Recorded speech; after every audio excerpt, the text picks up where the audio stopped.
falls ay another 20 to 30 minutes po yung lakad. Kung Hulugan lang naman po yung pupuntahan ay meron po kami yung shortcut na daan na 20 to 30 minutes pa rin po yung lakad.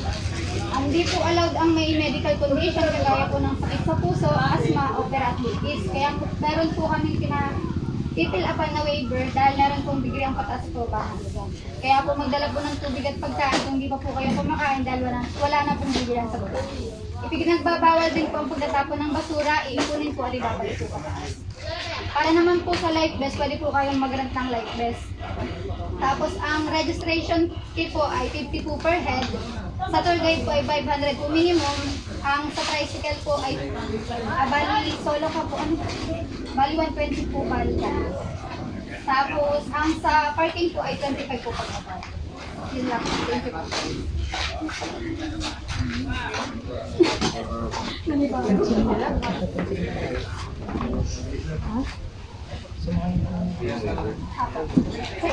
Ayun na po yung apat. Tapos andun po yung tinta.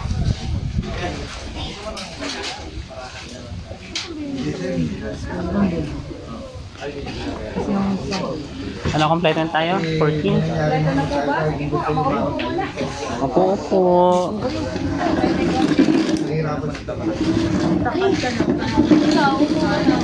Friend. Diyan ka.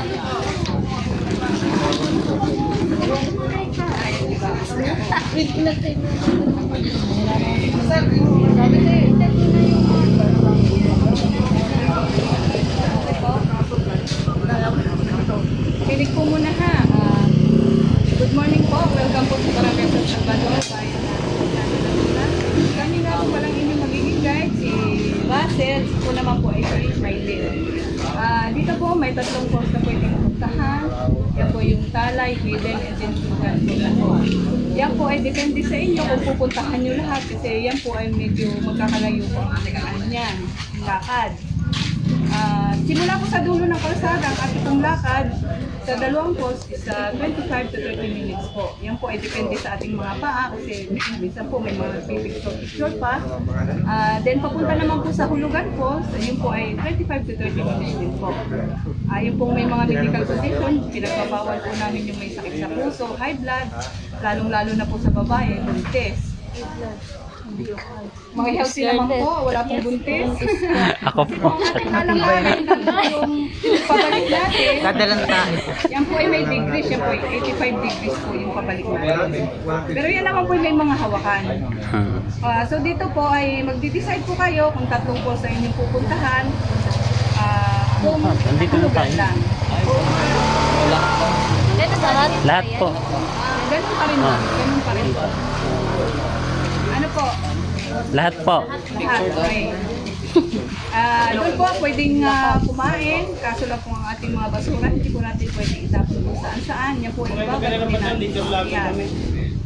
Sa mga mag-iinom naman po, hindi po bawal mag-inom doon, kaso lang ayun, tama lang po. Tapos yung ating mga bote ng alak, hindi po natin pwedeng iwanan din doon. Lalo po yung mga babasagin.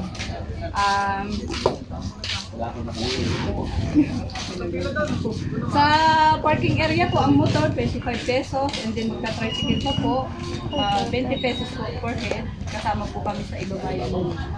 Sa guide po, minimum 500 po ang guide.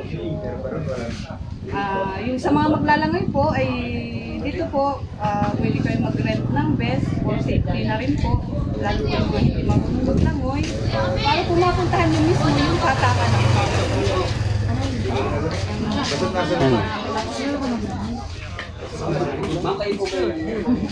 Ano, sino mag-ano ng vest? Wala. Lahat marunong maglumangoy. Yun po ha, bago po kayo pumunta mismo doon sa tubig, kailangan po may pa-abiso sa amin kasi po kami ang nakakaalam ng mga malalalim doon at mga mababaw. Okay. At saka bawal po yung mag-dive kasi may mga bato po doon. Yun po ang delikado. Sa registration po, 50 pesos po. 50. Opo, 50 pesos. Yun lamang po at maraming salamat sa inyong pagkikita. Ayun palang mas. O, 50 pesos per head daw.